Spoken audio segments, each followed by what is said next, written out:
Hitler was not married and had no children. Recently, some people have said that Hitler had an illegitimate child with a French woman in 1917. However, even so, he never saw this child. Hitler's life lacked the experience of being a father. The role of love in his life was also unusually small. He has had a few women in his life, not many. He didn't take them seriously and didn't make them happy. Eva Braun attempted suicide twice because she couldn't stand his neglect and frequent insults. He only needed me for a certain purpose. Her predecessor, Hitler's niece Geri Laubar, actually committed suicide, possibly for the same reason. Regardless of the reality, Hitler was on a campaign trip at the time, and her death forced him to interrupt what was more important to him, and this was the only time. Hitler missed her very much, but he also replaced her with someone. This sad event was the closest thing to great love in Hitler's life. Hitler had no friends. He likes to sit with his subordinates such as drivers, bodyguards, secretaries, for several hours in a row, and he is the only one talking. He relaxes himself in this driver gathering.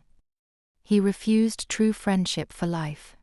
His relationship with men such as Göring, Goebbels, and Himmler has always been cold and indifferent. The only one among his followers who had sworn brothers with him in the early days, Röhm, was shot dead by him. Of course, the main reason is that Römer is a hindrance in politics.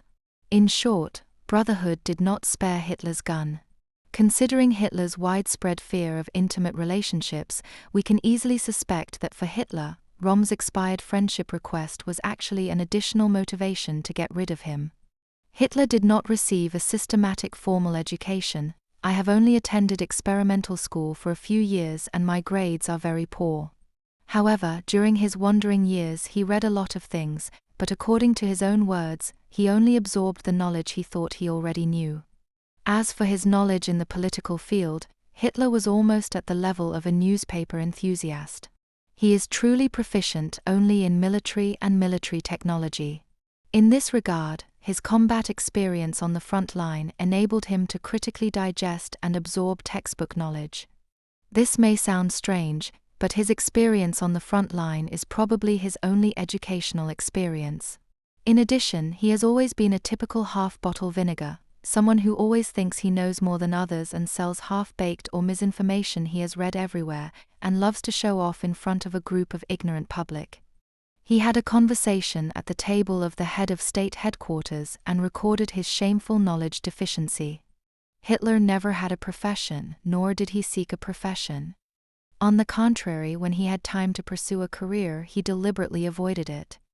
Like his fear of marriage and intimate relationships, his fear of career is a striking feature of him. We cannot call him a professional politician either. Politics is his life, not his profession. In the early stages of his political career, he referred to himself as a painter, writer, businessman, and propagandist. His first position was Prime Minister of the country. He held cabinet meetings irregularly, and after 1938, he simply did not hold them at all.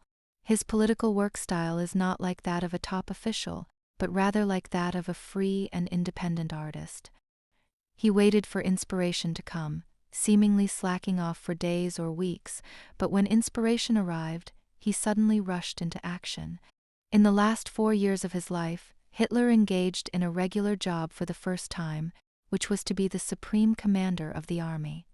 At this point, he couldn't avoid the military meetings held twice a day, and his inspiration dwindled.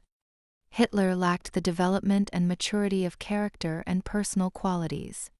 His personality has long been formed, or more appropriately, stopped, and has remained astonishingly unchanged without any new developments. This is not a friendly personality. If we don't see his sometimes timid fear of socializing as a friendly trait, he won't have any soft, cute, or amiable qualities. His positive personality traits, such as strong willpower, boldness, bravery, and perseverance, all belong to the tough side. His negative personality traits are even more so, such as recklessness, resentment, breach of trust, and cruelty. Furthermore, it has been the case from the beginning that he completely lacks the ability for self-criticism. Hitler's life was very arrogant, and he tended to overestimate himself from beginning to end. Stalin used his cult of personality as a political tool, but he himself did not lose his head because of it. Hitler was not only the object of Hitler worship, but also his earliest, most enduring and most fervent believer.